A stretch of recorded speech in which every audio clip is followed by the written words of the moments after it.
It's Rick from Rick's Knives.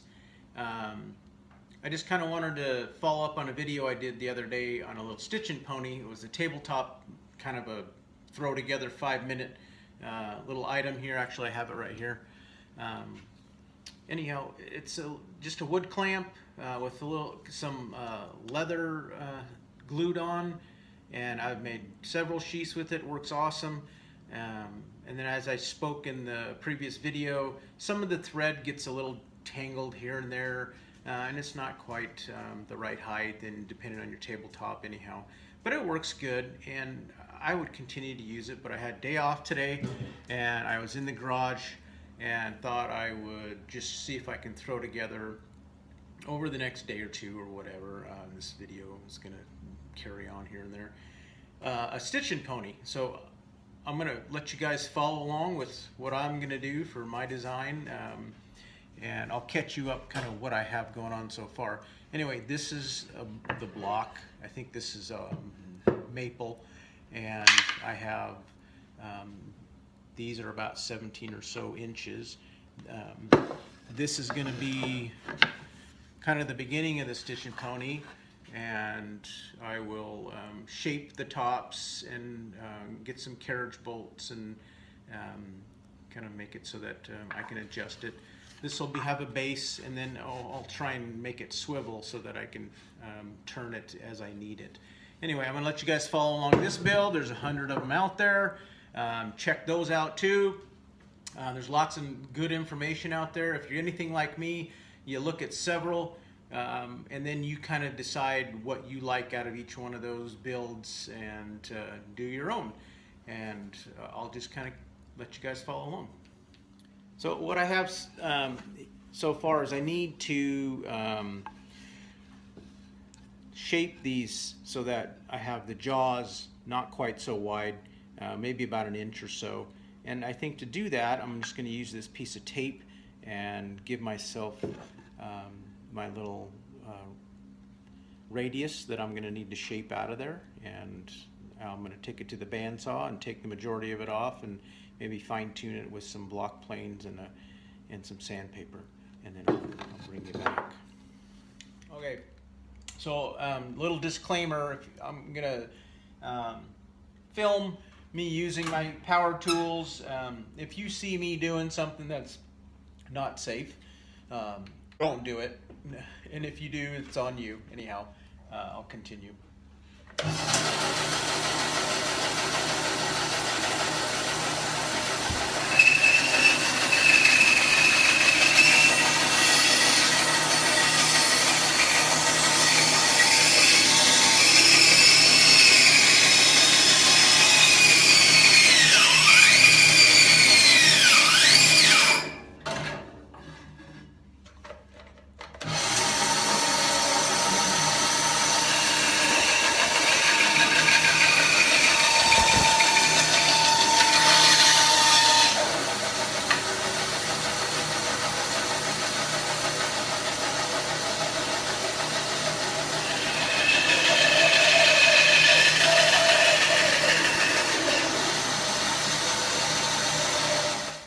Okay, this is what I ended up with so far, and I'll fine-tune that and smooth it out and go from there.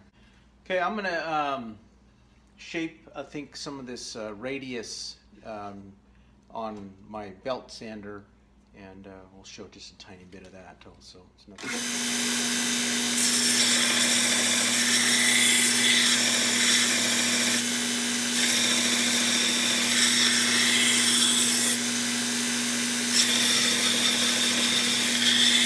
Okay, so here's what we have so far. Kind of shaped those. They got a little bit narrower up on this mouth part here than I wanted to, but I think it'll still be okay. Once the leather's on there, essentially it's just going to hold a little thing right here. I'll shape the back also, and then we'll continue. All right. So once again, I'm going to use my trusty little radius shaper and mark out the outside curve of this stitching pony, and we'll shape that one. All right. Okay, a lot of the shaping's done actually. I think I'm gonna take off a little more from right around here in the middle of the jaws, and that way once I get the actual, you know, once it's together, which is kind of like that, then, you know, it'll have a little bit of space to begin with. You know, I want it to be more like 1/2 inch because I'm going to end up having a little bit of leather to take up some of that space, and then we'll go from there. And then I'll decide the base. Some of them are shaped so that you sit on something longitudinally. I think I want mine more horizontally so that something's not right under my anyhow. I think I'd rather have it under my, you know, under my knees and support it. It'll still be able to swivel, and we'll go from there. Okay. So I lopped off, I think about as much as I want to right now. It gives me a little bit more gap. I'll clean this thing up a little bit and then start working on assembly. Okay. All right, so this thing's starting to take shape. I cut the base, I think, just based on what I think might be comfortable to set underneath my knees, kind of thigh area. I'll take and attach this portion with a bolt coming through the bottom, countersink it, put a little wing nut here, and then from here to here, of course, will be the adjustable or tensioning wing nut to close the gap on the stitching pony. And I think what I might do also is just kind of carve this so that it's, you know, tapered down from the center, so it's not so rough edged, and at least taper it kind of in all directions, almost like a little stool area. All right, so we'll check that out. Hopefully you guys can see this. So I'm gonna need a way to fix this side permanent on the upper arm, and then what a lot of people are doing is making the other side like a hingeable thing, so you can open the jaw wide enough to get some more thicker projects in there. So I think what I'm going to do is use this hinge, and I'll kind of fix it to this side. It's not optimal, but it's the only thing I kind of had sitting around in the shop. This is kind of going to be the area where my leg's going to sit, and I don't think it's going to get in the way too much, this hinge area here, but we'll see. And then if you can see here, I drilled a hole in the block, and we'll continue that hole down the bottom. I'm going to have to go get a carriage bolt to come up from the bottom, and I'll be able to tighten that so that it can swivel if it needs to turn this way or that. So I cut that board down, that's the base, about 1 inch off. It was about 5 inches, and I cut it down to just over 4. I'll put the, and that way it's just kind of a little bit narrower, but I'm gonna clean up this edge here.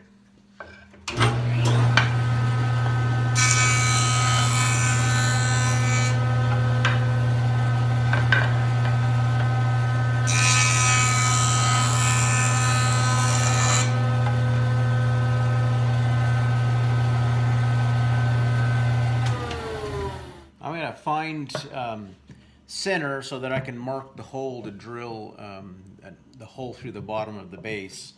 So my little base is 16 inches. I'll mark 8 inches. Do my little straight line there, and then find center on my block, and that is 2.5 inches, so 1 1/4 is center.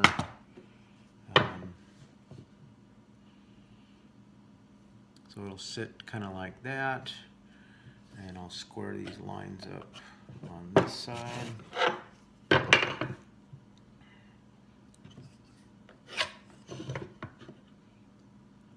This will be the border for that. And then I'll just simply go corner to corner on this rectangle here, and it'll give me center.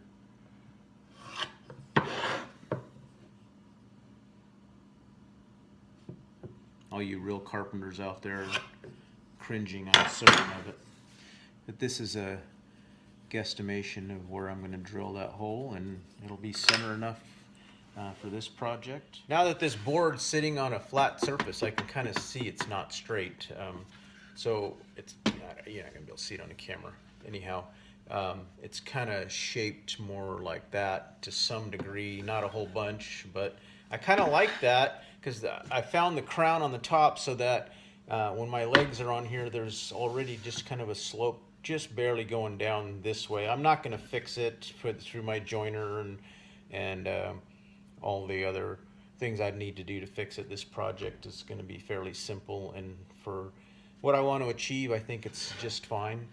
So I'm going to drill the hole.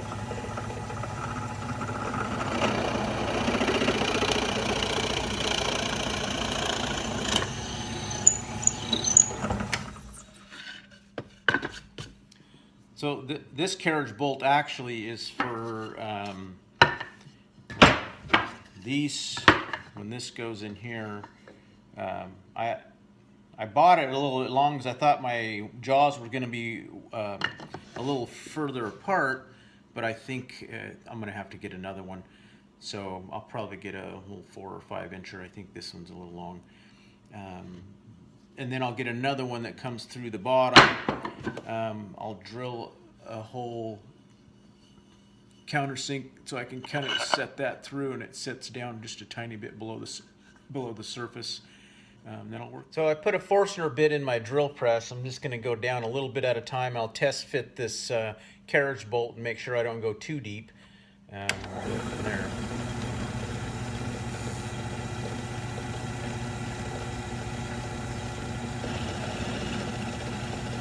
Trying to find center here.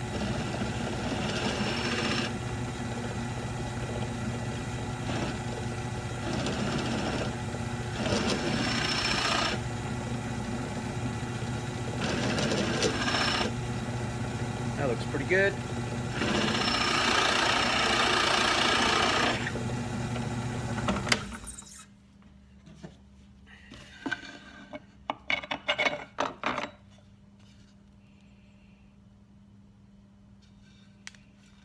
I think that actually might be close. So once the little squares are sucked down into the wood so it doesn't turn, I think it's really close. I'll go just a tiny bit more.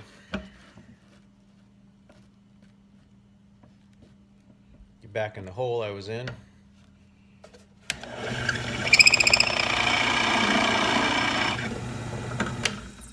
All right, I'll test fit that too.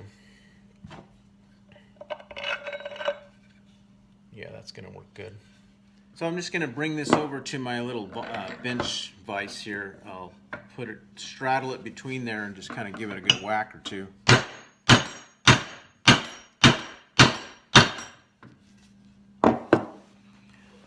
I didn't think about that shaking the camera. Hopefully it wasn't too bad. I'll see what it looks like.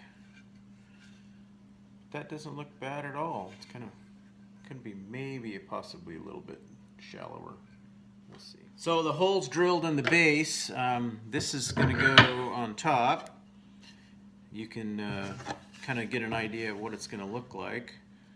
That's going to go there. I'll permanently glue and screw the one side, and then as we spoke earlier, I'm going to hinge this side. And I think down on the bottom, because it's going to be on a hinge, I'm going to need to round over or do something so it's a little smoother action when this opens up even the tiniest little bit. I mean, it's not going to be like a door and be opening up all the way, so I'm not going to go crazy. I just need to take away a tiny bit of the corners. I think the inside and outside corners will help, and then I can just chamfer, I think, both sides, and it'll give me enough throw to open it as wide as I'd ever need to open that stitching pony. So I'm not going to go crazy.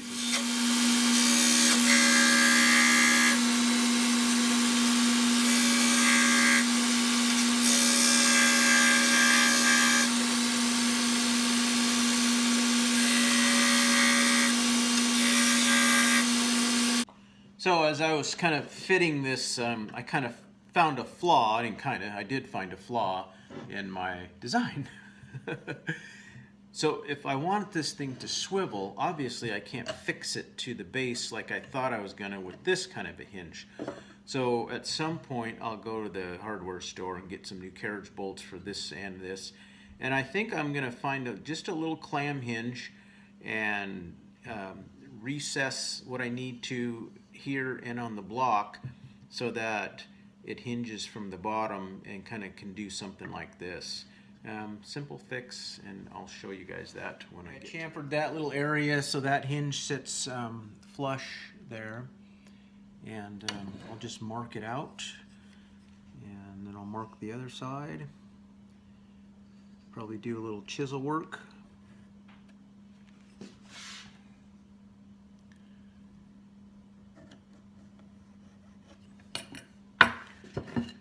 This will be the other side.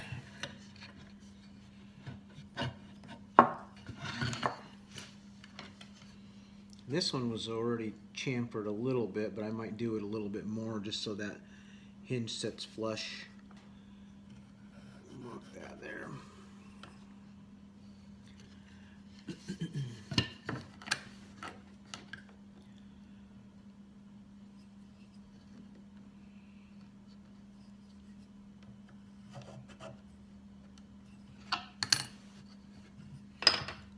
Okay, I have that bottom one chiseled out. Note to everyone else who wants to do this build, I ended up messing up, and as you can see here, this is end grain. Not the ideal situation to screw into. You'd want the long grain if you're going to make that, but somehow my block ended up being on the end grain. I think it'll still be okay. There's not going to be a whole lot of force on this, and I'm going to pre-drill these holes so that the screws that go in there don't split anything out.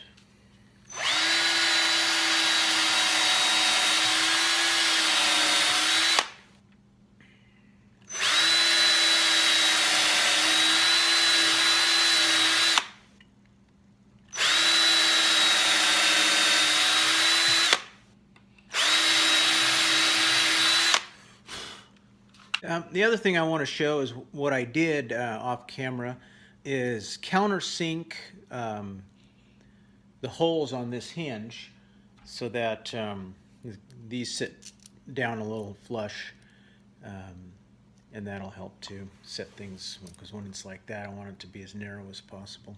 Okay, let's just kind of take a review here real quick. I put those that hinge in there. It doesn't sit as flush as I'd like, but I still think it's going to be okay once it's all put together. Functional wise, it'll kind of look something like this. I'm about to glue this other side on permanent, but I wanted to make sure I had the right gap. Yeah, it's kind of hard to see in there. Anyhow, so I'll glue this on and then start thinking about how I want to shape the base here. And then I'll put a couple of screws in on this side so that this is kind of permanent.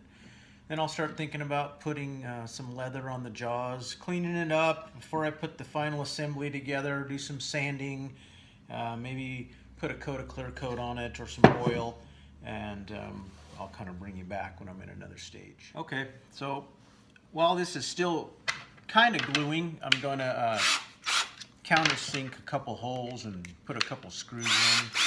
I'm just going to show you this little graduated drill bit here.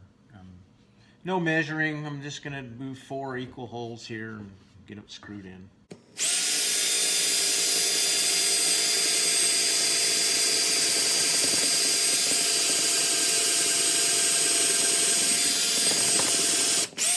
I can sure tell this is maple. It's hard to drill.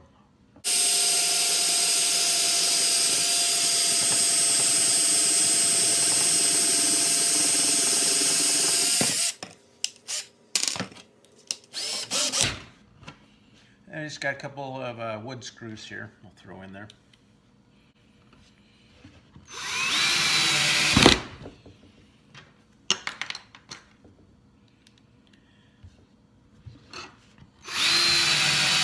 So I got to watching back the video I've been shooting, and towards the end, you guys see me reaching in my pocket and trying to shut this thing off. That's what that is. It's just a little remote control. It allows me to not have to reach up there and shut the button off like that. So reaching into the pocket rake, they call them. Okay, here we are with that side all glued and screwed, permanent now, and I'm trying to figure out how and where I want to drill the hole, how big I want the throw. You know, this is going to be mostly for sheaths, which aren't very big. Something, you know, 3 or 4 inches down would suffice, I'm certain, without, you know, catching on the bolt. And then the higher up it is, obviously, the more, you know, the less tension it's going to take to pull this thing together. But I still think I'd be okay if I put it down somewhere right around the middle. And from the base to the top, we're right at just over, we're at about 16.5. So I'll probably come up, you know, 8.5, 9, something like that. You can see that. So I'll drill this hole next, and we'll just kind of look at it at this point, mostly put together, and I'll probably won't bring you back again until you know, like fine tuning, sanding, make it look pretty, that sort of thing. Put the leather on the jaws, and we'll go from there. All right.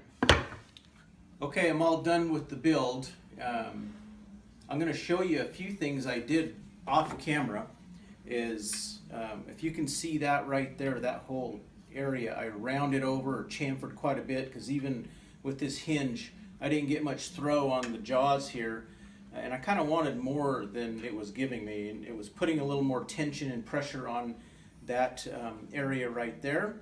So I just rounded that off. And actually, at the beginning, I kind of showed you guys a really long bolt, and I thought I wasn't going to use that, but I actually did use that. I kind of like having the option of being able to really open this thing wide for who knows what kind of project, if I have a big thick bunch of leather or something.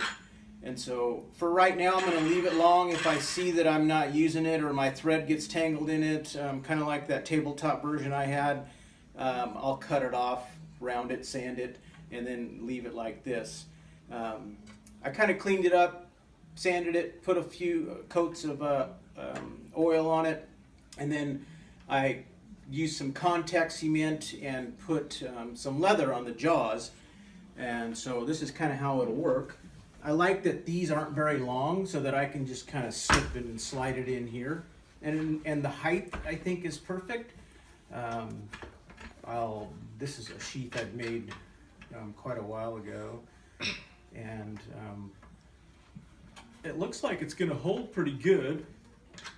I might put on a quicker turning mechanism so that I can adjust this back and forth a little bit faster, not so many turns, something a little bit bigger that I can just kind of do that with. I don't know yet.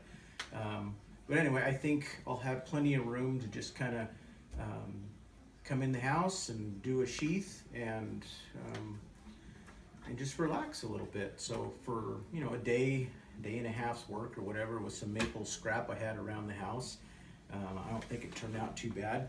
This does swivel. The only other thing I'll say is this other wing nut, I think, because I'm not sure how often I'd use the swivel portion of it, when you start swiveling it, it loosens and stays loosened, and I don't like that. So they make those wing nuts or screws with the plastic inside of it so that when you tighten it, it kind of stays there. And I think once you put a certain amount of tension on, it will stay there and still be able to swivel to some degree. So eventually I'll get one of those, but for right now, I think it turned out just fine. So if you like it, give it a thumbs up, share the video, and thanks for watching.